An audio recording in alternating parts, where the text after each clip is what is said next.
In September 1992, a mother and her 6-year-old daughter set out on a beginner hike in Oregon's Umpqua National Forest and vanished without a trace.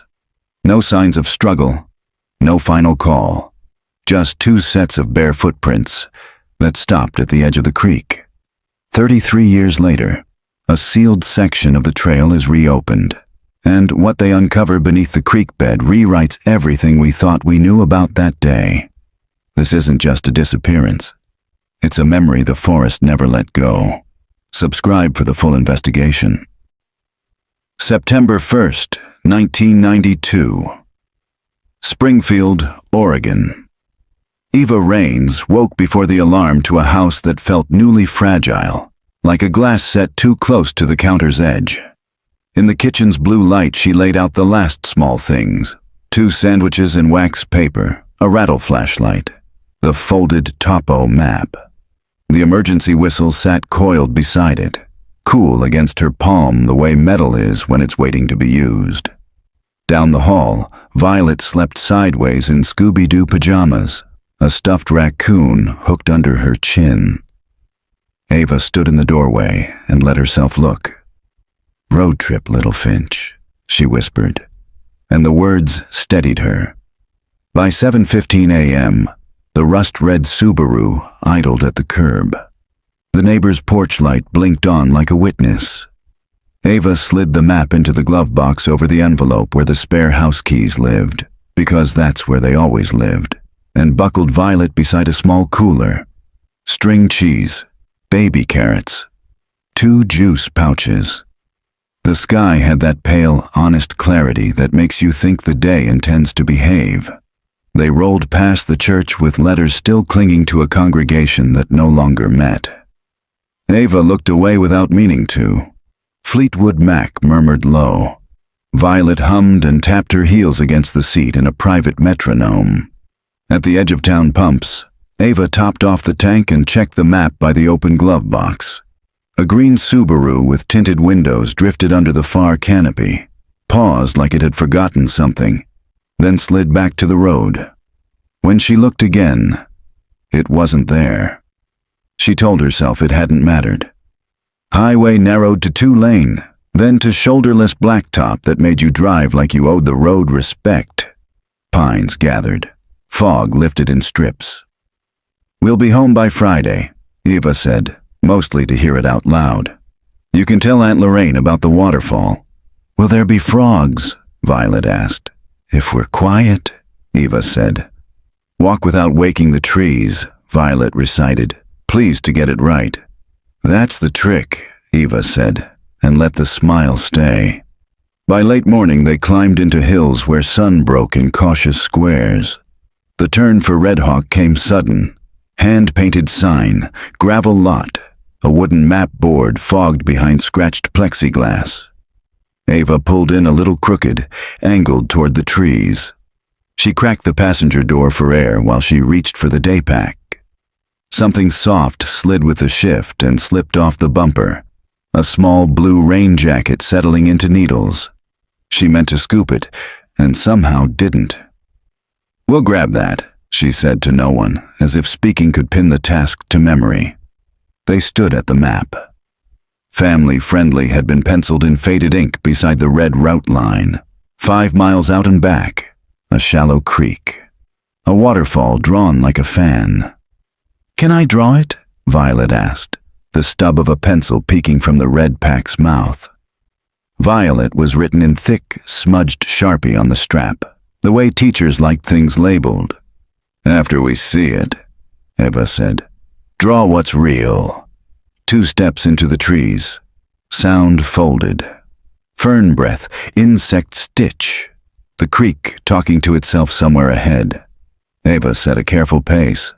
Violet matched it and forgot and matched it again, swinging between her mother's stride and her own. Half a mile in, sun found them through a high tear in the canopy. Violet dropped to a moss mat and drew a circle for the sun and tall lines for trees. 2 stick figures, one tall, one small. The crayon skipped and left a notch in a green trunk. "That's us," she said, satisfied. "Waterfall later," Ava said, and they walked on. The creek's whisper sharpened into a hush. The path dipped, the dirt darkened. Boot treads wrote quick, forgettable journals in tidy seams of mud. "I want to feel it," Violet said, already tugging at a shoe. "Bare feet on the trail?" Ava started to say no and then didn't. The bank ahead was gentle. The water looked clean and unserious. "Only to the water," she said. "Then shoes back on." Violet slid free and pressed her toes into the cool dirt. Reverent. "It tickles," she said, and stepped forward like someone learning a new language. Ava kept her boots on and her hand close. At the near bank, the creek ran shin-deep and glass-clear over tame stones. On the far side, the mud showed pale and cracked from a week without rain. Violet touched the water, flinched, laughed. "It says shh," she whispered. "It does," Ava said. "It always does." Behind them, the woods adjusted their weight, less a noise than its subtraction. Ava looked back down trail. Ferns considered themselves. A jay revised a branch. The air held very still, the way a room does when someone's about to speak. "Hand," she said, and Violet gave it. They crossed in 3 quick steps, hopping stone to stone. For a breath, Ava felt footfalls land a beat behind. Careful, bare, matched to theirs. She turned. Nothing but the path and a thin scuff of their own passing. She breathed out and let the foolishness go. "Shoes," she said, and Violet dried her feet on her calves, tied imperfect bows, and stood taller for having done it herself. "Better," Ava said, meaning keep moving. They climbed the far bank. The creek softened behind them. Twice, Ava glanced back and saw nothing new, and told herself the watching feeling was only the old nervousness that came when the world got too quiet. She patted the red pack and felt the squared-off bump of the sketchbook. "Waterfall," she said, like a promise you can walk toward, and Violet nodded as if she could already see it. By Friday, the Subaru would still sit angled toward the trees, passenger door gaping a little, the blue jacket matted into needles by the bumper.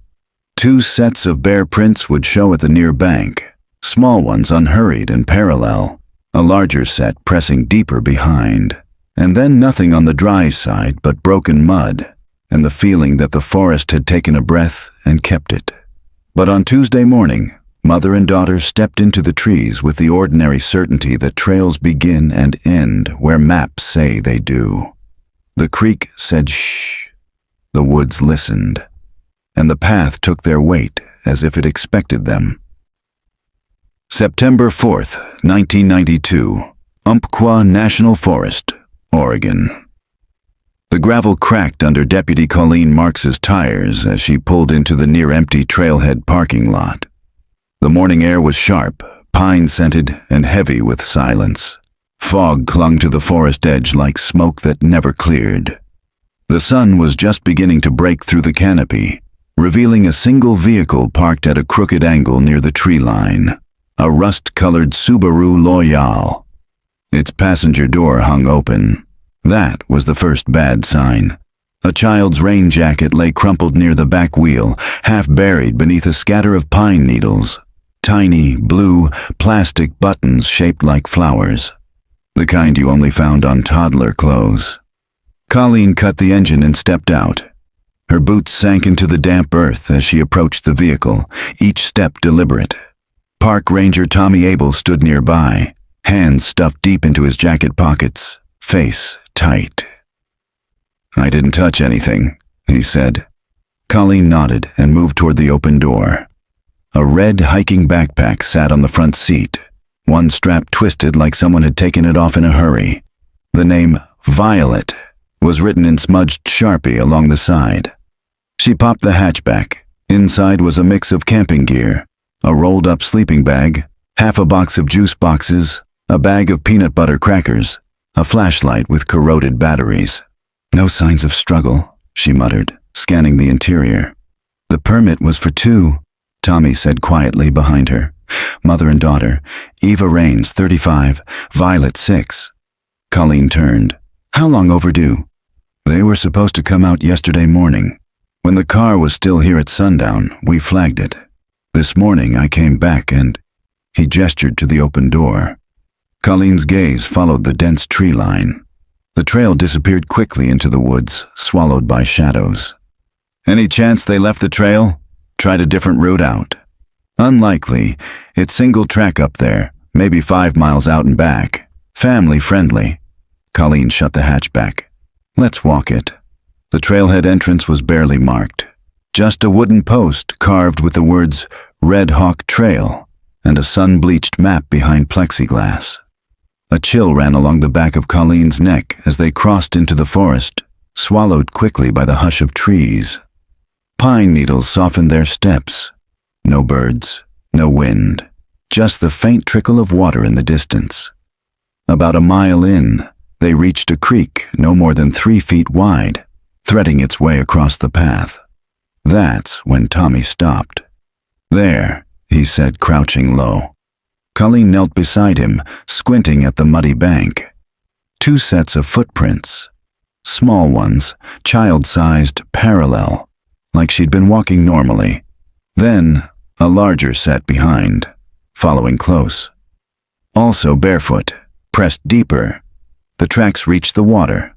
On the other side, nothing. They didn't continue up the trail. They didn't veer into the brush. The prints just stopped. Colleen stood, frowning. The ground's too dry up there to catch a print. Tommy nodded. But they should have made some disturbance, broken ferns, something. There's no sign they ever crossed. 3 days earlier, Eva Raines had packed up the Subaru in her quiet Springfield neighborhood while her daughter sat in the back seat, still in her Scooby-Doo pajamas. Violet was humming softly, holding a stuffed raccoon in her lap. It was just after 7. The sky was still a soft gray, the promise of a clear day lingering behind it. Eva had told her sister the night before, "Just us. 1 trip before school starts. I need this." She hadn't said why. She didn't need to. She'd made sure to pack a real map, not just rely on trail signs. A first aid kit, 2 sandwiches wrapped in wax paper, a small flashlight for each of them, an emergency whistle she tucked into Violet's tiny front pocket. By the time they left the city, the radio was playing Fleetwood Mac. Violet had fallen asleep with her cheek pressed to the window. Eva didn't notice the green Subaru with tinted windows that changed lanes behind her and then disappeared. Back in the present, the search team had already set up a field tent beside the trailhead. Folding tables groaned under maps and coffee. Red pins marked the routes already covered. A handler walked her shepherd in slow loops through the brush line. Volunteers fanned out in small groups, voices crackling over radios. Still nothing. Colleen leaned over the map. If they didn't cross the creek, they either doubled back or disappeared right there. You think someone took them? She didn't answer right away. Eva left her wallet, her phone, their food, all still in the car. That's not someone trying to disappear. A volunteer's voice broke over the walkie. "We've got something. Upstream, under a log." Colleen and Tommy pushed through the brush until they found the man kneeling beside a fallen tree at the creek's bend. He held up a soggy sketchbook. The front cover was peeling away. Inside were crayon drawings, smudged mostly. A dog, a sun, a woman with long hair, but the last page was still clear. 2 stick figures, one tall, one short, both standing beneath trees, and behind them, a dark figure, much taller. No face. Tommy backed away slightly. "Jesus." Colleen stared at the page. "Are we sure this was here before?" "No," he said. "It wasn't. I walked this spot this morning." The woods pressed in around them, still and listening. Something was wrong here. Deeply, horribly wrong. And it had only just begun. September 5th, 1992. Umpqua National Forest, Oregon. The sketchbook sat on the center of the folding table under a clear evidence sleeve, still damp around the corners, its childish drawings warped but unmistakable. The faceless figure on the final page stared through the plastic like it had been waiting to be found. Deputy Colleen Marks hadn't looked away in nearly 10 minutes. She drew that out here, she murmured finally. On this trail, with someone watching her? Or with someone already there? Tommy added, lowering his coffee. You thinking it's a third party? Colleen didn't answer. Not yet. She turned and stared into the trees. The tall silhouettes bathed in early morning fog, the same trees Violet had drawn with bright green crayon. She tried to imagine a 6-year-old stopping during a hike to sketch in her book. That meant time. That meant they weren't running. That meant whoever was out here wasn't rushing. By mid-morning, the search had widened. Forest Service brought in 2 more dogs. A helicopter circled overhead, loud and useless beneath the tree canopy. Volunteers covered the creek perimeter in 5-yard grids. Nothing. Not a shoe, not a snack wrapper, not a footprint, nothing but the ending of that drawing. 30 miles south, in a small home on the edge of Springfield, Eva Raines's older sister sat on her front porch, chain-smoking and staring at the phone. Don't tell me to be calm, she snapped at the detective on the other end. She's never late, not like this. We're doing everything we can, ma'am. She didn't even like the woods, you know that? Her voice cracked. She did this for Violet. Her idea of a good time was a bookstore and bad coffee. The silence on the line was long. When did she last speak to anyone? 3 days ago. She called to say she packed peanut butter crackers. That Violet picked the trail. A bitter, quiet pause. She sounded tired, but good tired. The call ended with no answers. The day before the disappearance, Ava and Violet had made it 3 miles up Red Hawk Trail. It was warm. A little too warm for September. The heat clung to the forest floor, and mosquitoes buzzed low near the water. Ava had tied her flannel around her waist, taken a long drink from her water bottle, and looked at her daughter perched on a rock, carefully coloring the sun into the sky. You sure you're not tired yet? She asked. Violet shook her head, then hesitated. I want to stop where the water is loud. Ava smiled faintly. All right, Violet. 1 more mile. They reached the falls around mid-afternoon. Not large, just a gentle cascade over wide rocks, emptying into a pool shallow enough for Violet to splash around. Ava laid out a towel, took off her boots, let her legs dangle in the cold water. It was the first time she'd exhaled all week. She didn't hear the distant crunch of tires and gravel, or the low metallic clink of something being unscrewed from underneath a rear bumper. She never noticed the forest go quiet. Her footprint stopped here, Colleen said, crouching once more at the creek's edge. No signs of a fall, no drag marks, no animal sign, just gone. Tommy knelt beside her. Could have been picked up. Someone met them. Maybe waited, or followed. Colleen's eyes narrowed as she scanned the other side of the water. A faint disturbance in the moss caught her eye. She rose and crossed, stepping carefully to avoid contaminating the ground. There, a patch of soil, shallowly disturbed. Not footprints, but like someone had brushed pine needles back into place. She waved Tommy over. You ever seen a boot brush a trail this clean? That's intentional. She followed the line through the undergrowth. Not a path. More like a corridor, just wide enough for a person to move without snapping twigs. And no trail markers, no natural break in the brush. It wasn't a game trail. It was designed not to be found. Colleen turned back. Get me the cadaver dog. By evening, the creek was lit by halogen beams. Yellow tape fluttered between branches. The woods no longer felt like a forest. They felt like a stage. Something was hiding behind the curtain, just out of reach. The dog team led them 15 yards off trail, toward a hollow at the base of a cedar.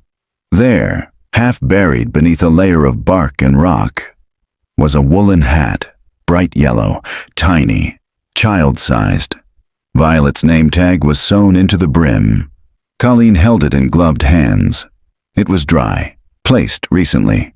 "She dropped this?" Tommy asked. "No," Colleen said. "It was left. A warning, or a breadcrumb, and that meant someone was watching. September 6th, 1992. Location, Springfield, Oregon, Rain's family home. The living room still smelled like lavender and laundry detergent." Colleen stepped over a forgotten puzzle piece near the sofa and looked around slowly.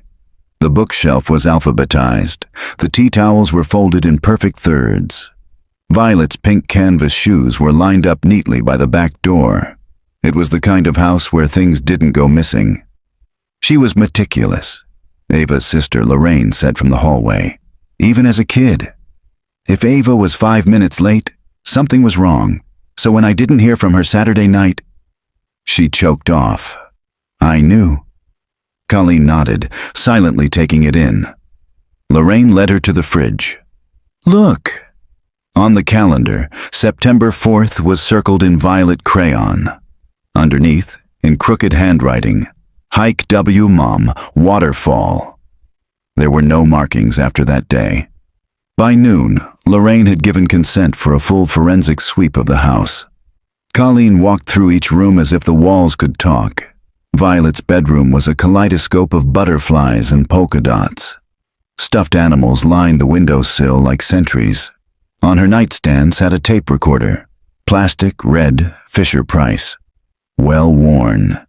Taped to its side was a label. "Do not touch, Mom rules." Colleen pressed play. Static, then a whisper of childish breath. "This is Violet. We are in the woods. It's so green. Mom said I could wait. I think I saw a deer. Mom, was that a deer?" Click. End of tape. Colleen rewound and listened again.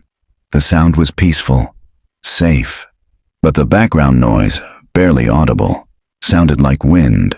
Or, no, breathing. Not Violet's. She made a note to send the tape to audio forensics. Meanwhile, 35 miles east, the search had shifted. The cadaver dogs kept circling the same cedar tree where Violet's hat was found, but they hadn't marked for a body. They had marked for scent. Faint, but recent. Someone had been there. Alive.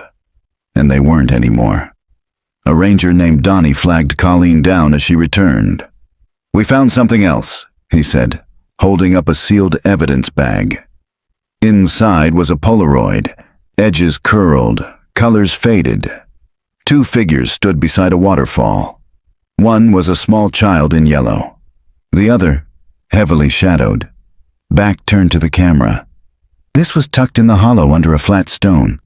Colleen took it, chilled. "That's not from a hiker. No timestamp, no camera with it, just that. Anyone know it was there?" No one should have been off trail. But someone had been, and they left the photo like a signature. That evening, the forensics team delivered early results. Violet's hat had no prints, but it had been in someone's possession recently. Traces of soil not native to the creek bed. Possible basement dirt with high calcium levels.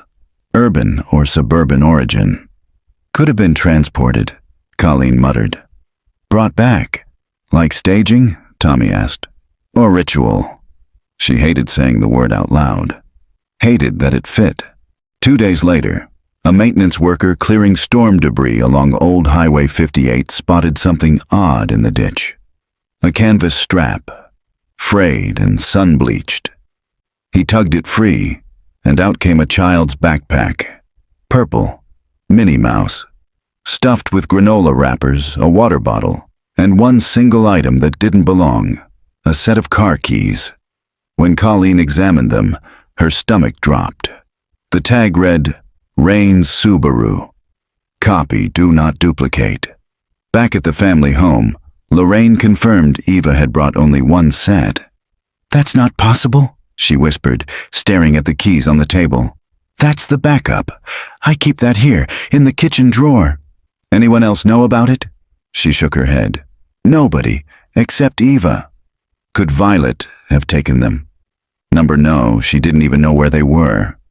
Colleen stared at the keys. Then someone had come here, to the house, after they were already gone. Later that night, in the motel room she was using as her command post, Colleen poured herself a lukewarm cup of coffee and unrolled the copy of Violet's final drawing. The sun, the trees, the waterfall, the faceless figure. She ran her finger over the line of crayon at the bottom, the thick black shape that seemed at first like a rock or a shadow. Only now did she realize what it might be. A doorway, half buried, under the earth. She picked up the phone. "Tell the team to recheck the creek," she said. "Start digging." September 8th, 1992. Location: Salt Fork. Trailhead: Willamette National Forest. The rain had washed away most of the prints. Colleen stood at the edge of the creek, her boots sinking slightly into the moss-softened earth. The search dogs were quiet now, their earlier urgency dulled by exhaustion and waterlogged noses. The trail had gone cold, but Colleen wasn't done. She kept circling the spot where Violet's footprints had stopped, just as the water narrowed and dipped under a small wooden footbridge. On her last loop, something caught her eye, a shallow rut in the mud. Not a footprint, but something longer, as if something had been dragged. Or someone. She called over to Ranger Donnie. "I need a shovel." By early afternoon, the team had uncovered the edge of a buried structure. It wasn't much, just a weather-worn wooden frame, mostly collapsed, embedded in the sloped bank beneath the bridge. From the outside, it looked like an old crawl space, maybe once used for trail maintenance storage. But the door was padlocked from the outside, the kind of lock you use to keep something in. It took 30 minutes to pry it open. The hinges screamed with rust, the door giving way in bursts like bones cracking. When the light finally hit the interior, what they saw wasn't a supply cache. It was a room, about 6 by 6 feet. Dirt floor, reinforced with old timber. Scratch marks lined the wooden beams near the bottom, short, jagged, desperate. In the far corner, under a soiled blanket, was a child's pink hoodie. Colleen stepped inside, her breath caught. On the wall were faint drawings, stick figures, one tall, one small. A child had been here, and they'd been here long enough to leave a record. They sealed the site off immediately. Forensics combed every inch. No blood, no bodies, but the soil was rich with skin cells and hair, some fresh, some older, and one thing more, a candy wrapper, banana Laffy Taffy. Lorraine confirmed it was Violet's favorite. "She packed it herself," she whispered. "One piece. She was saving it." That meant Violet had made it to the room, or been taken there, and whoever brought her had left her long enough for her to eat, which also meant she had likely still been alive at least a full day after the hike. The following morning, Colleen sat across from Lorraine in Eva's sunlit kitchen. It was the first moment of stillness in 4 days. A kettle hissed low on the stove. "I need to ask about something Ava said last year," Colleen began. Lorraine nodded slowly. "She filed a police report in 1991, said someone had been inside her house. Nothing stolen, but her underwear drawer was rifled through. She was spooked but didn't press charges." "I remember," Lorraine said. "She called me after, said she thought it was someone from before." "Before what?" Lorraine hesitated, then opened a drawer. From a folder, she pulled a faded photo of Eva, no older than 15. She wore a church choir robe and a blank expression. "She lived with our aunt in Idaho for one summer, after Dad died. Something happened there. She never talked about it, but when she came back, she had nightmares for months. Slept with the light on, started locking her door." "You think it was someone from Idaho?" Lorraine's voice dropped. "I think she believed it." Colleen scribbled a note. "Did she ever give a name?" "Just one," Lorraine said. "But it wasn't a full name, just a nickname." "What was it?" Lorraine swallowed. "She called him Poppy. Said she used to hear him humming through the vent at night." That afternoon, the team tracked down a maintenance worker who used to oversee the forest structures in the late 1970s. "I remember that old hideaway," he said, chewing his lip. "Wasn't supposed to be there. Some hermit or trail squatter built it back in the 60s. We found weird stuff down there when we first cleared it. Animal bones, paper dolls, religious symbols. Real backwoods creepy. You seal it?" "We tried, but it always seemed like someone got back in. Lock changed a few times, like someone claimed it." Colleen stared at him. "Did anyone live around here back then? Anyone people avoided?" The old man's eyes darkened. "There was this guy, lived off the highway in a trailer painted black. Called himself a minister. Used to hand out flyers at gas stations. Preached about fire, about daughters being temptations. Said women were born to serve the wilderness." "What was his name?" "I don't remember his real name, just what the kids called him." Colleen already knew the answer before he said it. "They called him Poppy." That night, Colleen returned to the small motel where she'd been staying. The room smelled like old cigarettes and cleaning chemicals. She sat on the edge of the bed and opened her notebook. 2 names, 2 timelines, 1 connection. Poppy, the preacher in Idaho. Poppy, the recluse in Oregon. What if he hadn't just stayed in one place? What if he'd been moving quietly along trails and towns, living in shadows, using God as a shield? What if Eva had seen him again? Back at the forest trail, the last forensic sweep yielded one more item. A boot print deep in the mud behind the buried door. Men's size 12, lug sole. Recent. Whoever had taken Violet there might still be close. Might still be watching. September 10th, 1992. Location, Willamette County Sheriff's Office. The tape was warped. Colleen watched the technician feed it gently into the machine, the plastic reels creaking as they turned. The sound that followed was low and distorted, barely audible beneath a layer of static and hiss. Then something came through. A voice. Male. Calm. Raspy like gravel in a coffee can. "You will lie still when I speak. You will not cry. You will not scream. You are here for the river to take." Colleen felt her stomach twist. The tape had been recovered from the crawl space, hidden behind a loose beam near the ceiling, wrapped in plastic sheeting with a sticker marked 1986, 6 years old. But the voice was still crisp enough to chill the room. The technician hit pause. "There's more, but it's degraded. Could have been recorded over, maybe years ago." Colleen leaned forward. "Can we isolate the background? Any clues to where it was recorded?" "Working on it," he said, "but you're not gonna like it. Sounds like there's water nearby. Maybe a creek." Later that afternoon, Colleen sat with Lorraine on the back porch of the family home. The Oregon sky had turned to slate. The forest around them buzzed with the soft chirr of cicadas, the kind of sound that made you aware of how alone you really were. "I need to know more about that summer in Idaho," Colleen said gently.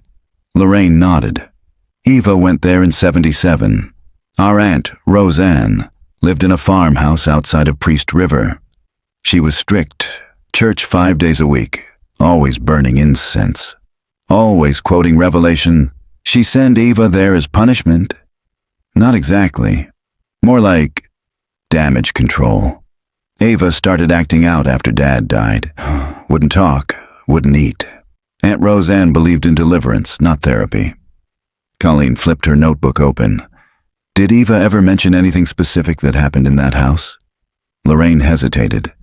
"She once told me about a basement she wasn't allowed in. Said the door was locked, but sometimes she heard voices coming up through the vent. Singing, humming, and once, sobbing." Colleen's pen stopped. "She say who was down there?" Lorraine looked away. She never said, only that her aunt told her the Lord kept broken things in the dark. Colleen pulled the property records the next morning. The house in Idaho had been condemned in 1981. Before that, it changed hands twice. But in both cases, The buyers backed out before moving in. One cited structural concerns, the other, unusual interior modifications. She called the local sheriff's office in Bonner County. The woman who answered was older, gravelly voiced. "That old farmhouse?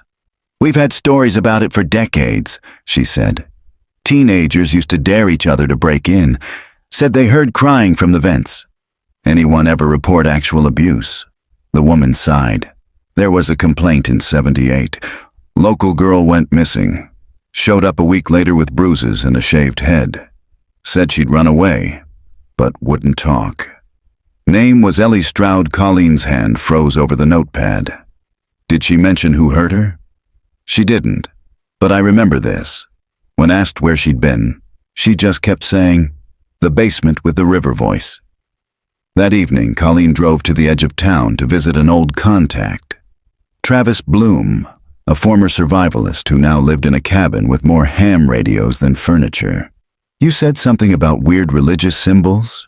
Travis asked, pouring tea that tasted faintly like dirt and lemon. Colleen slid him the photos taken inside the hidden room.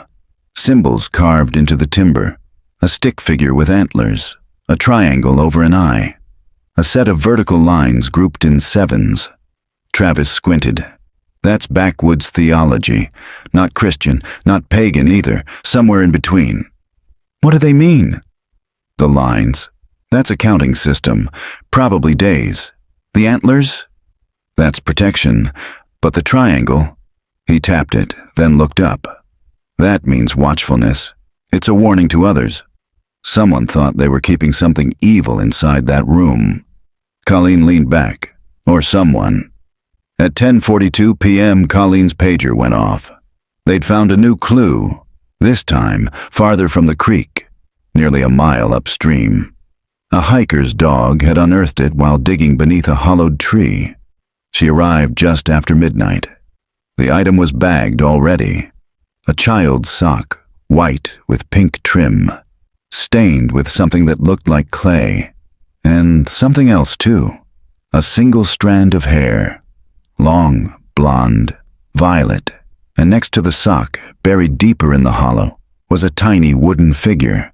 Hand-carved, 2 stick bodies, one tall, one small, and at their feet, a third figure, flat, headless, arms buried under a painted blue wave.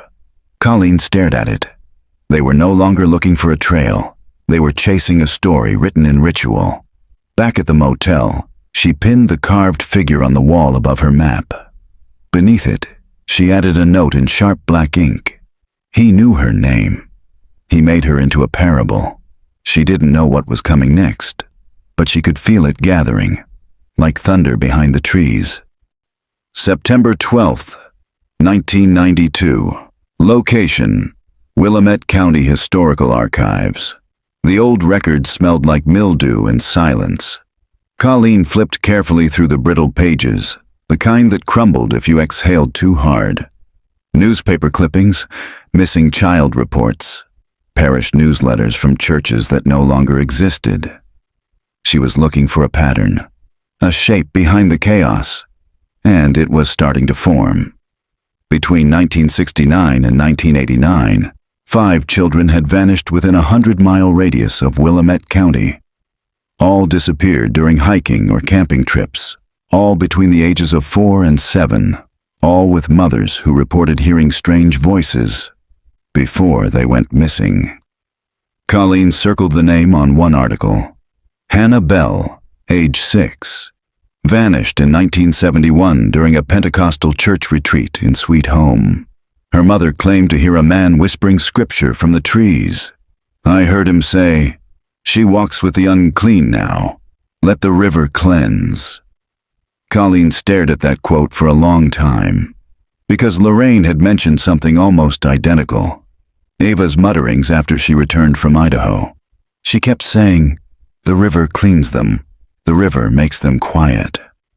By early afternoon, the rain returned. Not gentle, but insistent, slapping the windows of the sheriff's office in thick sheets. The Pacific Northwest felt like it was constantly washing something away. Colleen sat in the war room. a dozen clippings pinned across a corkboard. She'd marked each child's disappearance with a red string. The resulting shape wasn't random. It resembled a circle. At the center sat a forgotten patch of land north of Priest River, where Aunt Roseanne's house once stood. The foundation was still there, but the building was long gone. She traced her finger around the radius. Whatever this was, it wasn't over. It was still moving. That evening, Colleen interviewed Ellie Stroud. Now 31 and working nights at a dry cleaner's, Ellie had only agreed to meet in the safety of a diner in downtown Portland. She lit a cigarette with a trembling hand and wouldn't take off her sunglasses, even indoors. "I only went in that house once," Ellie said. "Wasn't supposed to be there. They caught me by the creek." Colleen leaned in. "Who's they?" Ellie was quiet for a long time. The clink of forks and the hiss of the coffee machine filled the space between them. They called themselves watchers. Men in gray suits. Said they were keeping the noise down below. Below where? The basement. It didn't have stairs. Only a hatch. You went down by rope. Colleen's pen paused. "Did they take you down?" Ellie nodded once. "Told me to pray. Told me to listen to the voice. I only heard it once. It wasn't a man." Her voice cracked. "It was inside me." By the next morning, the autopsy report on the tooth fragment had arrived. Not Violet's, but human. A molar from a juvenile. No dental record match. A different child. Colleen stood over the evidence tray, staring at the tooth like it was a message. If this was a burial ground, it wasn't just Violet buried here. She walked out of the evidence room and into the hallway, heart pounding. The pattern wasn't just ritual. It was repeating. Generational. A cycle tied to symbols, scripture, and something darker. And the next cycle, she feared, had already started. By noon, she had a plan. She borrowed a 4x4 and drove deep into the mountains above the old hiking trail where Eva and Violet were last seen. The rain had stopped, but the sky still hung heavy with threat. The road dissolved into gravel, then into nothing. She got out and walked. The trees felt closer up here, like they leaned in to listen. It was nearly dusk when she saw it, tucked behind a curtain of moss and pine. A small wooden post, rotten, faded, but the carving was unmistakable. 7 came before she made 8. Colleen crouched, brushing mud from the base. Someone had left an object beneath the roots, wrapped in flannel, tied with twine. She unwrapped it. Inside was a child's mitten. Still damp, still warm. She radioed it in, then sat beside the tree, listening. For a moment, the wind stopped. And in the absolute stillness, she thought she heard something under the soil. Not a voice exactly, but a hum, a vibration, like something old, murmuring beneath the moss, something waiting to rise. September 14th, 1992. Location, Colleen's apartment, Portland, Oregon. The dreams came back that night, not in pieces, but whole. She was 6 years old again, lying on the cold floor of a darkened room, lit only by candlelight. Her mother's voice was somewhere above her, praying, whispering, crying. Then something opened, a door in the floor, and something came up. She woke before she could see it, but her hands were shaking just like they always had when she woke from that particular dream. Like muscle memory, like trauma forgotten, but not erased. She'd stopped having that dream when she left the church at 15, but now it was back. By mid-morning, the sky had cleared, and Colleen sat cross-legged on the floor of her apartment, surrounded by boxes she hadn't opened in years. Old journals, youth group flyers, a cracked cassette player. She found the photo at the bottom of a manila envelope. It was one of those wide church camp photos from the 80s. Everyone lined up on benches, forced smiles, awkward hands. She was 12, 3rd row, her braid tucked into a hoodie. But it wasn't her face that stopped her breath. It was the girl behind her. Big eyes, curly hair, one hand pressed to her cheek, as if trying to cover a bruise. No name written on the back. Colleen didn't remember her, but something about the hand on her own shoulder, caught mid-moment in the photo, didn't feel right. The girl was touching her, clinging, not posing. She brought the photo to Lorraine that afternoon. Lorraine's reaction was immediate. She paled and sat down hard on the edge of her porch swing. Her name was Maisie. She disappeared the summer before your final camp. Colleen stared at the girl. What happened? No one knew. They said she ran off into the woods, that she wasn't right in the head. But I never believed that. Lorraine looked up. She used to complain about the voice too. Said she could hear it humming in her pillow at night. One morning, she woke up with soil under her fingernails and didn't know why. Colleen sat back, stunned. That exact thing had happened to her at age 7, but she'd buried it, literally and mentally. Her mother had chalked it up to night terrors and scrubbed her hands raw. Where was she last seen? Colleen asked. Lorraine didn't hesitate. Same trail as Ava. The next day, Colleen returned to the hiking trailhead alone. No camera crew, no backup, just a notepad, a flashlight, and a memory she couldn't explain. Something in her was guiding her. She moved slowly down the ridge where the creek widened and flattened into soft, muddy banks. The place where Violet's footprints had stopped. Only now, Colleen saw it differently. Not just an end. A door. She stepped off the path and walked 30 yards into the trees. Moss clung to everything. The air was close and wet. Then, almost hidden beneath a rotted pine, she saw the shape of old stone. Square, man-made. A well. Not just any well, one with rebar welded across the top. Old police tape still clung to one edge, torn and limp. She crouched beside it. The air rising from below was cold and faintly sweet. She lowered the flashlight. The beam caught something pale. A stuffed animal. A lamb. Matted and chewed, but unmistakable. She filed the discovery and pushed for excavation, but red tape stalled her. The site had been deemed non-essential after a shallow dig turned up nothing back in 1986. Still, she filed her own request for reclassification. Back at the sheriff's office, she reviewed her original case file. Missing pages, misfiled reports, even a full cassette tape logged and then never located. It was labeled Ava Nelson, session number 5. But the box was empty. She went to the evidence room. Nothing. She went to the archives. Still nothing. Whoever had removed it had done so decades ago, or recently, which meant the pattern wasn't only spiritual or generational. It was protected. Someone was still guarding it. That night, she received an envelope under her apartment door. No return address. Just her name, typed in all caps. Inside was a Polaroid. A girl in a white dress, standing at the edge of the same creek. Not smiling. Barefoot. A black mark smudged over her eyes. And on the back, a date. July 3rd, 1986. And a sentence, she followed the voice willingly. Colleen barely slept. The dream came again, but this time she descended into the room with a hatch. Not the hatch of her dream, but the one Ellie described. A rope hanging down, a smell rising up, rot, salt, and something else. She heard breathing, close, then a hand on her shoulder. When she turned, the face was blank. No eyes, only the sound of humming, growing louder until it was inside her. She woke with her heart racing and her fingers clawing the blanket.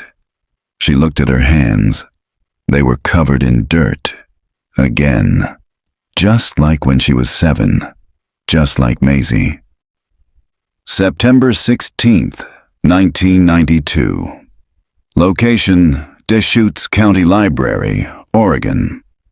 It was raining again. Hard. Colleen sat hunched in the corner of the county library, away from the windows, surrounded by photocopies, old sermon transcripts, and hand-labeled VHS tapes from the local public access archive. The librarian didn't ask questions, just kept bringing her more boxes as requested. The name she was searching for wasn't Eva Nelson. It was Reverend Cale Wendell.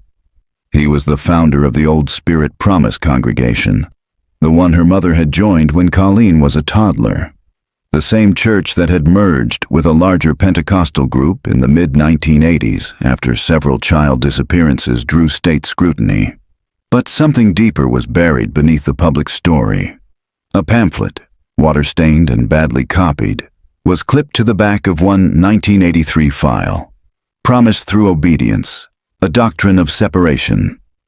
It wasn't published by the church. It was marked internal use only. She skimmed it and her stomach turned. Phrases like unseen refining, vocal discipline, and silent testing of the little ones appeared over and over. The most chilling line was underlined in red. The clearest paths to glory are often carved from a child's unresisting heart. She put the folder down, hands shaking, a bitter taste in her mouth. By late afternoon, she was in her car on the phone with Lorraine. "I need you to be honest with me," Colleen said. "Did my mother believe in this doctrine?" There was silence on the line. Then a sigh. She never said it out loud. "But yes, I think she did." "Did she ever talk about hearing things?" "She talked about the voice constantly. Said she could hear it in the walls of your bedroom when you were little." Colleen's breath hitched. "And did I? You'd cry in your sleep. You'd beg her to make it stop. I remember it like it was yesterday. She'd hold your face and tell you it wasn't pain. It was testing. 'Don't resist,' she'd whisper." Colleen closed her eyes. Lorraine lowered her voice. "She used to call you the vessel, Colleen. I didn't understand what it meant back then, but I do now." The next morning she drove back to the creek, not to search, to listen. The trees stood still. The stream gurgled along its banks. No birds, no wind. She walked farther this time, beyond the well, deeper into the uncut brush, past a patch of alder trees where the ground dipped suddenly. Her foot caught on something hard beneath the leaves. She knelt and pulled back debris. Wood, then metal, a trap door, buried in the earth. She froze. It wasn't new, moss-covered. The handle rusted out, but the shape was clear. A square, framed in iron. A lock welded shut. She didn't try to open it. Not yet. Instead, she took photos, marked the GPS location, and backed away. Whatever was under there, it wasn't ready to be unearthed alone. That evening, she finally listened to the only surviving tape of Eva Nelson's last counseling session with her church. The one marked session number 4. She had to use her old cassette player. Its whirring plastic sound filled the silence as the tape began. Eva's voice was small. She sounded drugged. "It sings to me at night, but only when I'm under the blanket." Then the Reverend's voice, smooth and calm. "What does it say, sweetheart?" "That I don't belong to her anymore. That I'm ready." "And what does that mean to you, being ready?" "It means the hush will come, that my feet won't make sound anymore, that I'll walk without waking the trees." Then static. Then the Reverend again. "Good, Eva. Very good. Obedience is the root of elevation." Then, "We'll take you to the water tomorrow. You'll see her there. You'll see the mother of the hush." The tape clicked. Colleen hit stop and sat for a long time in the dark. She didn't know what was worse, the words themselves or how familiar they felt. She had heard those exact phrases as a child. Her mother used them like lullabies. "Walk without waking the trees. The hush will come. Obedience brings glory." She remembered the smell of anise oil, the sing-song humming in the dark, the cold, hard floor and hands on her forehead pressing down. She remembered waking up underground once, or thinking she had. And now she wasn't sure it had been a dream. That night, she returned to the location of the trapdoor. Not alone. She'd called Sheriff Mendez, who had reluctantly agreed to join her after seeing the photos and matching GPS to Eva's case file. The area had never been mapped. They arrived just before sundown. Mendez knelt beside the trapdoor. That weld's not 30 years old, maybe 10. Whoever sealed it did it after the official investigation. They brought in a battery-powered saw. It took 20 minutes to cut through the rusted lock. Colleen held her breath as Mendez pried the hatch open. A wave of stale air rushed out, mold, damp wood, and something that made her eyes burn. They lowered a flashlight.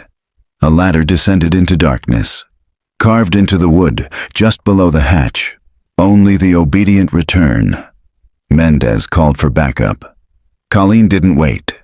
She climbed down. The ladder creaked. The air grew colder. Then her feet hit packed dirt. It wasn't a cellar. It was a corridor, lined with children's shoes. Dozens of them, left toe to right toe, perfectly spaced. She followed the path with the flashlight until it opened into a circular room. Stone walls, candle stubs in every corner, and a single chair in the center. On the chair, a child's backpack, Violets, September 16, 1992. Night location, subterranean chamber beneath the creek ridge. Colleen didn't speak. She couldn't.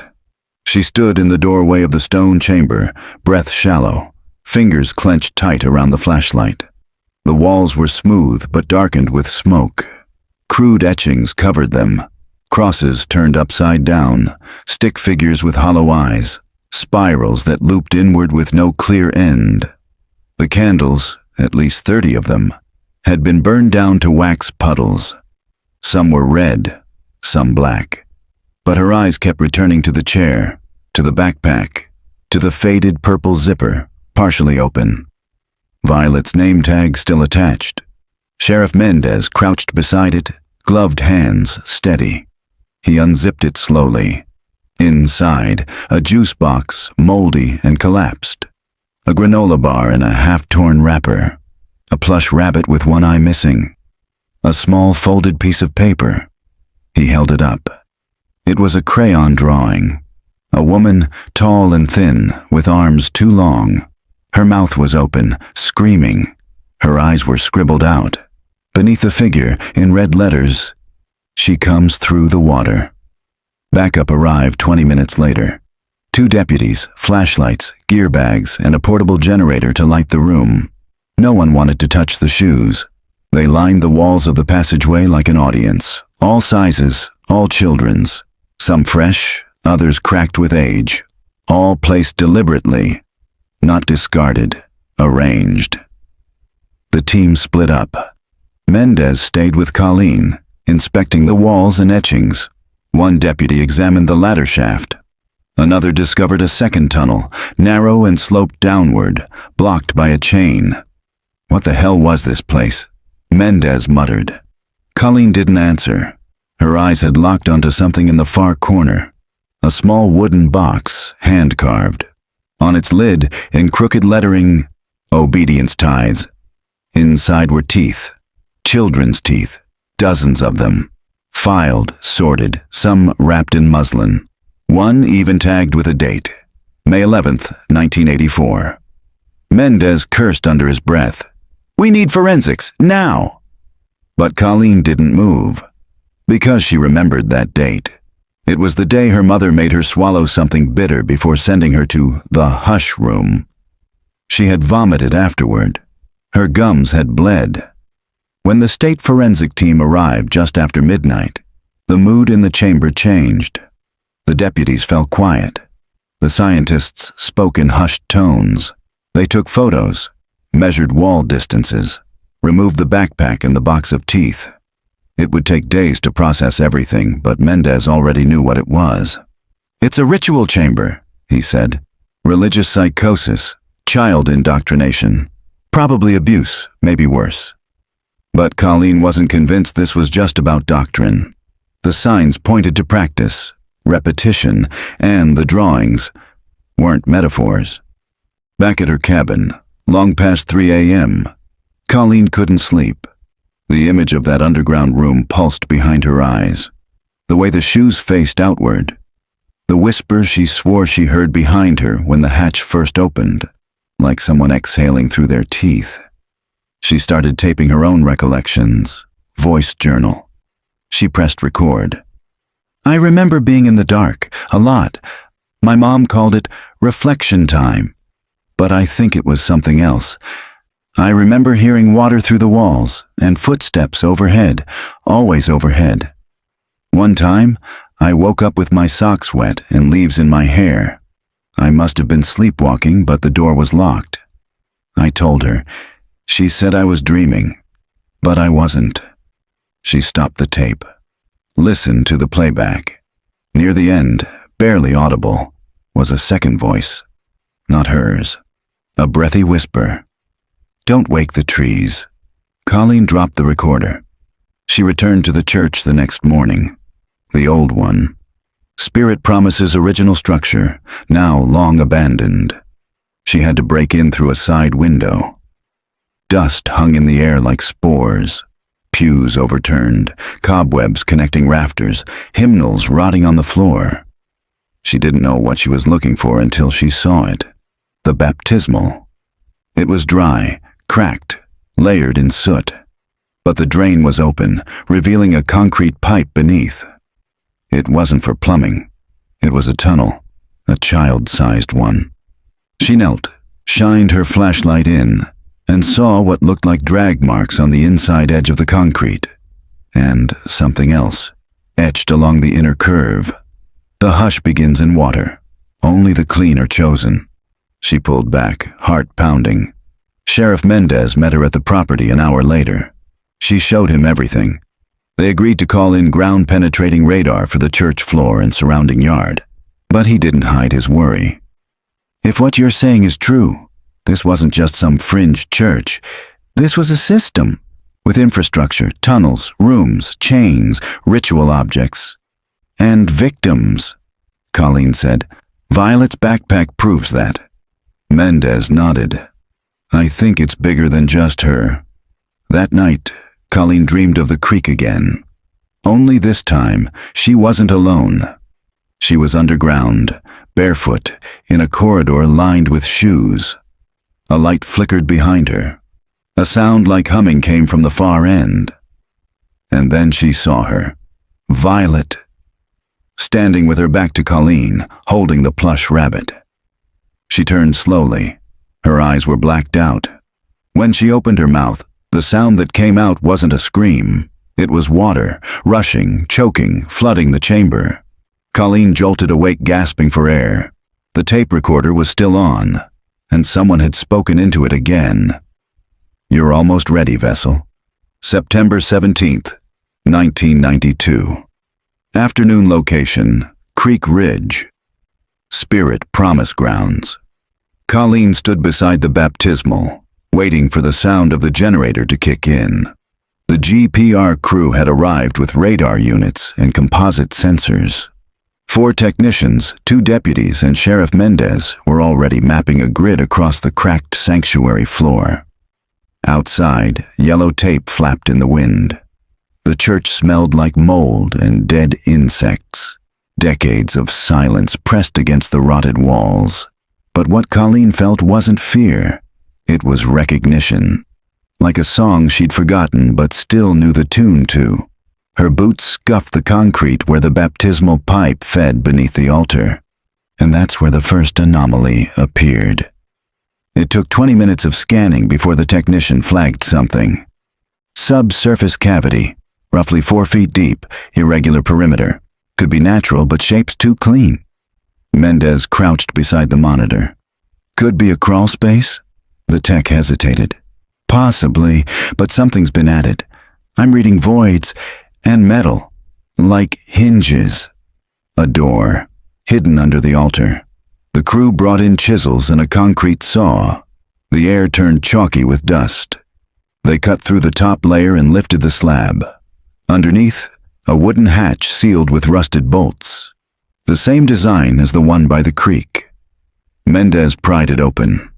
The air that escaped was heavy and sweet, a rot that hadn't seen daylight in years. A metal ladder descended into pitch black. Deputy Rizzo dropped a light. It clattered, bounced, and kept bouncing. Then silence. Mendez turned to Colleen. "You stay here." But she was already lowering herself down. The chamber beneath the altar was colder than the one near the creek. Colleen could feel it in her teeth. Her flashlight caught more symbols, etched in a tighter, more desperate hand. Spirals inside spirals, slanted crosses. One word over and over. Vessel.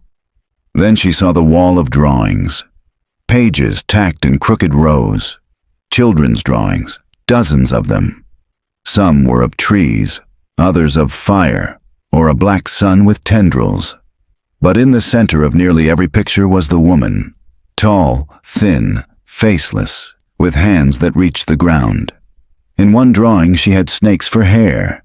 In another she was rising from the creek, holding a child upside down. Colleen stepped deeper into the room. That's when she saw the mirror. It stood at the far end, 7 feet tall, gilt frame cracked across the center. But it wasn't reflecting the chamber. It was reflecting a room that didn't exist. A white room. Sterile. With a chair in the center and restraints on the arms. Colleen stepped closer. The image shifted. She saw herself in the chair. Younger, maybe 6, mouth open, crying. Then gone. Just her reflection again. She staggered back as Mendez descended behind her. "You okay?" She didn't answer right away. "There's something more," she whispered. "Something deeper." They didn't find stairs, but they did find a vent. A narrow shaft behind the mirror that led down, sloped and dry. Too tight for an adult to crawl through. Colleen stared at it. "I remember this," she said. They brought in thermal scopes to examine the vent system. What they discovered made Mendez go pale. The vent led to 4 more chambers, spaced like a cross beneath the foundation of the old church. They were empty now, but one had scratch marks on the walls, and another had names carved into the stone. Like tallies. First names only. Some familiar, some not. One of them said, Colleen, and beneath it, tithe accepted. Colleen left the church in silence. She didn't speak as the team began closing up. She didn't speak as Mendez told her they'd need a warrant to start excavating the other 3 quadrants. She didn't even speak when he offered to drive her home. She walked the ridge trail instead. Alone, back to the creek, to the place where Violet vanished, and where she had almost drowned once, though her mother swore it never happened. She stood at the creek bed, staring at the churn of brown water. Then she heard it. A soft voice, a child's, behind her, whispering, "Don't let her take me again." Colleen turned. Nothing there, only leaves.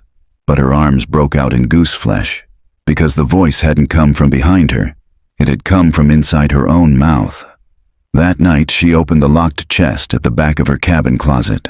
Inside, her old Sunday dress, her mother's letters, and the photo. The one she'd always told herself was a nightmare. But it wasn't. It was real. A black and white Polaroid, dated March 14th, 1985. A little girl, her, standing by the creek. And behind her, the woman. Not a costume, not a trick of the light. She was tall, faceless, and reaching for Colleen's shoulder. September 18th, 1992. Morning location, Creek Ridge. Sheriff's Department. The mug sat untouched on Mendez's desk. Colleen stared at the cold coffee, her fingers trembling slightly. She hadn't slept. She couldn't. Not after what she saw in the mirror, or the Polaroid she found tucked in her mother's chest like a confession. Sheriff Mendez leaned forward. "That picture? You swear it's from '85? It's real." Her voice cracked. "That thing was behind me, and my mother took the photo." He studied her. "And you think it's the same woman if it is a woman, that Violet saw? That you both saw? Colleen nodded slowly. I think she's been here longer than anyone realizes. And I don't think she's human. Mendez didn't laugh. He didn't flinch. Instead, he opened the folder on his desk and slid out 4 photographs. Taken at Spirit Promise between 77 and 86, he said. Confiscated from a raid back when they were still trying to prove abuse. The photos were grainy, sun-faded. Children gathered in ritualistic poses. Candles, chalk symbols on the floor. A woman presiding, face always turned or blurred or oddly elongated. Colleen's breath caught. In one image, the figure wore a crown of bones. In another, her hands were in motion but her arms bent wrong, like they weren't jointed right. She was never identified, Mendez said. We always assumed it was some cult actress they paid. Until this. He laid down the thermal scan from under the church altar. The image showed 4 chambers and a signature heat void deep under the creek. Colleen pointed to the vent lines. They lead back to the creek bed. Mendez nodded. So she didn't just take Violet, Colleen whispered. She brought her home.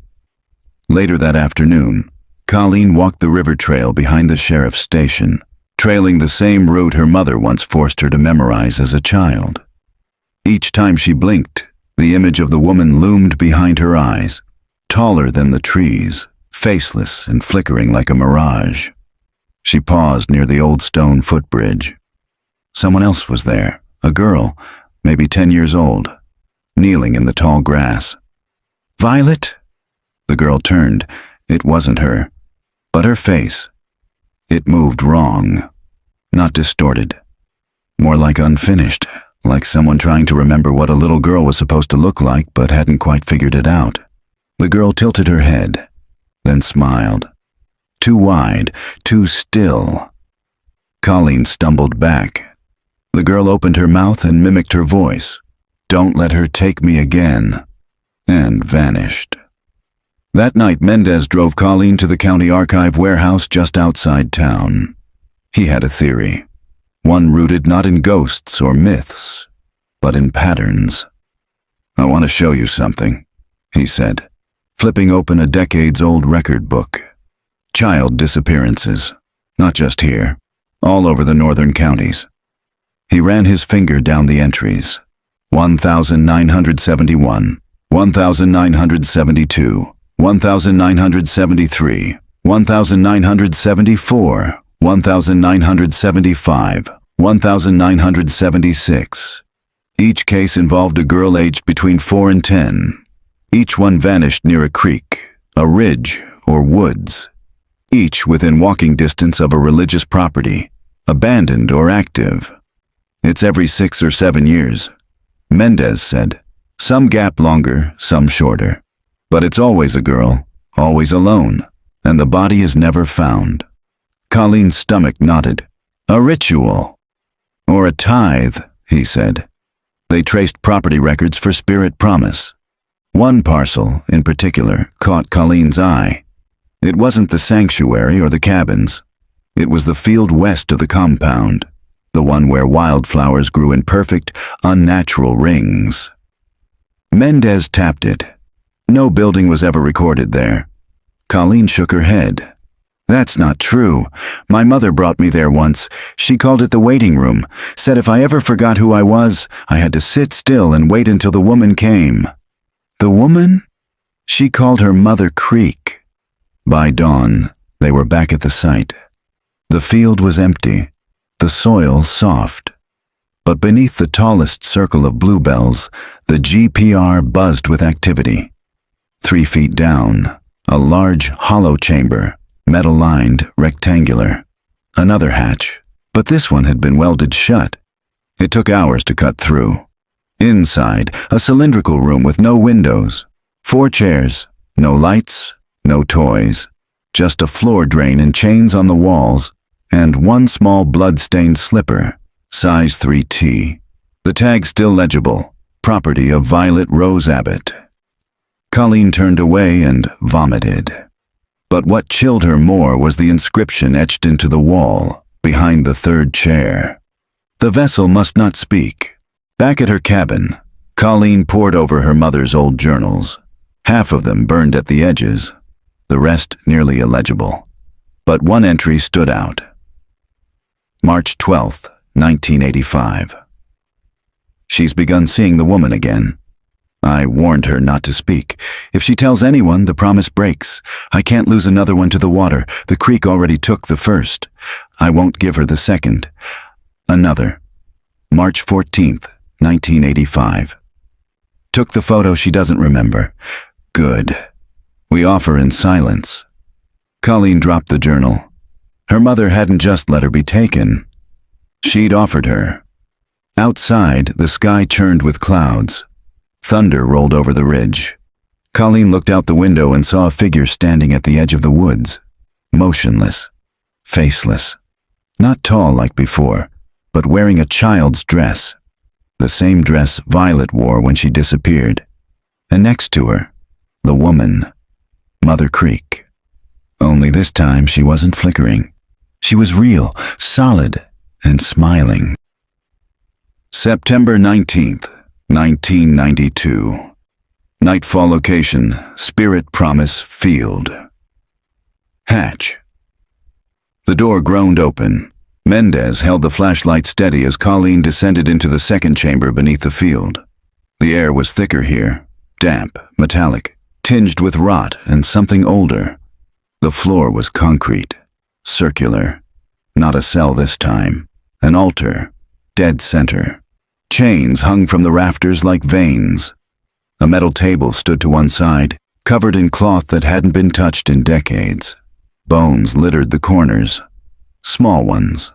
But it was the markings on the wall that made her knees buckle. Carved into the stone were dozens of names, etched in different hands. Some scratched by fingernails, some by knives, some backwards, as if done in a mirror. And above them, one sentence in perfectly aligned capital letters. To remember her is to summon her. Mendez swallowed. This is premeditated. This was never just neglect. It's a system, or a theology, Colleen whispered.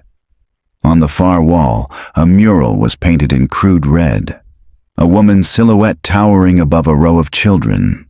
No eyes, no mouth. Just long arms, too long, and fingers that ended in roots. Beneath it, a final inscription. The firstborn stays below. The lastborn opens the door. Colleen stumbled back. Lastborn, the door. Violet, she said. She was the last one. She unlocked this. Mendez's radio crackled. Deputy Ray here. Sheriff? We've got movement at the creek bed. Thermal's lighting up. Something's digging, fast. They raced back to the site of the original thermal anomaly near the creek. A trench had formed in the mud overnight, fresh, wet, and deep. Mendez ordered backup, drones, floodlights. They brought in an excavator. Hours passed. At 4:17 a.m., they struck something metallic. A sealed vault. No visible hinges. Mendez touched the side, then jerked his hand away. Ice cold. Colleen crouched down. Frost crept outward in spiderweb patterns from the hatch, despite the 70-degree night, and on the vault's surface, a handprint, child-sized, burned into the steel. She stared at it, then whispered, "She's still alive." Mendez looked at her. "You're sure?" Colleen didn't hesitate. "I feel it." By sunrise, the vault was cracked open using industrial equipment. Inside, a corridor, lined in reflective obsidian. Colleen stepped forward. The air shifted, pressing inward. At the end of the corridor sat a small room, circular and windowless, identical to the first chamber they found. Only this one had a mirror covering every wall.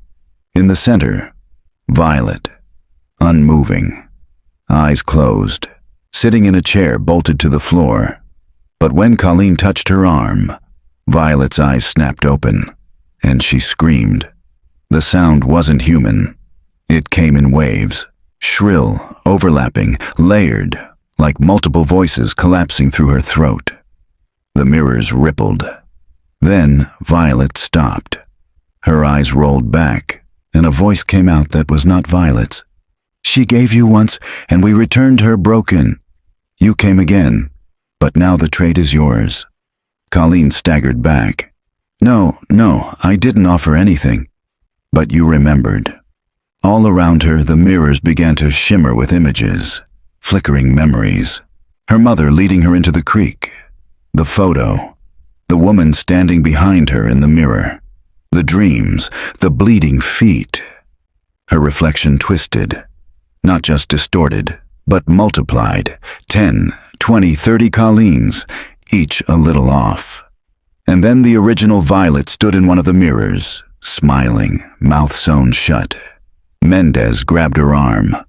"We're pulling her out." But Colleen turned. "Number, if she comes out now, she'll never be her again." Outside, EMTs waited. Colleen and Mendez carried Violet up. Her body was limp, but alive. Her lips twitched. Her voice was faint, breathless. "She told me. You were next." Then she passed out. The mirrors behind them shattered, and the vault imploded, sealing itself as if it had never been touched. 12 hours later, Creek Ridge Regional Hospital. Colleen sat beside Violet's bed. The girl hadn't woken. Her vitals were stable, but her brain scans showed unusual activity. Non-epileptic waves, erratic and looping, like déjà vu playing on repeat. Mendez entered with a folder. "They found something else," he said. Colleen opened it. Inside, a photo, dated 1971. A missing child from another town. Same dress as Violet, same haircut, and standing behind her in the image, obscured but unmistakable, the woman. Faceless, grinning, timeless. That night, Colleen returned to the trail. Alone. No flashlight, just her boots and the cold wind in her chest. She reached the creek. The water shimmered with moonlight. And on the far side stood the woman. Not walking, not floating, waiting. Colleen stepped into the water. It rose quickly, up to her knees, then her waist. She didn't stop, didn't breathe, until she stood face to face with the thing that had taken her childhood. The woman leaned down and whispered in her ear. Colleen nodded, then turned and walked back out of the water. October 26th, 2025. Jasper County, Missouri. The trail is closed now. Officially, it was due to flooding and unstable terrain, but locals say it's because of what happened in the summer of '92 and what resurfaced in 2024. Children still whisper about the girl who came back with no shadow, about the woman who watches from the creek without eyes, about the ones who go too far and never come back the same. But no one talks about Colleen Marshall, because she never came back at all. Her Jeep was found parked at the overlook weeks after the last excavation crew left. Keys in the ignition. Driver's seat soaked through from rain. A single footprint, bare, small, on the passenger side dashboard. No trace of Colleen, no forced entry, no sign of struggle. Theories swirled. Suicide, disappearance, a staged escape. But her badge was still clipped to the visor, and the photo from her childhood, the one of her mother beside the creek, was gone from the glove box. She had taken it with her. Violet Connolly recovered mostly. She was placed with extended family out of state, changed her name, didn't speak for 3 months. When she finally did, it was only to ask one question. Did the water remember me? They didn't understand, but they told her no, that it was over, that it had been just a place, just a nightmare. She smiled and never asked again. In a storage room at the Jasper County Sheriff's Office, there's a locked evidence box labeled Case 92-0637, Creek Trail Incident. Inside it, a pair of worn hiking boots filled with sand, a sealed field journal with Colleen's handwriting on every page, except the last one, which is blank but warm to the touch. and an undeveloped roll of film. No one has dared to process it, because etched into the edge of the film, in scratches only visible under a microscope, are 4 words: she remembers who left. Some nights, when the fog comes in early, hikers claim they hear a woman's voice echoing from the woods. Not screaming, not weeping, just a low hum, like a lullaby sung underwater, the kind a mother would sing when she knew her child wouldn't survive the night.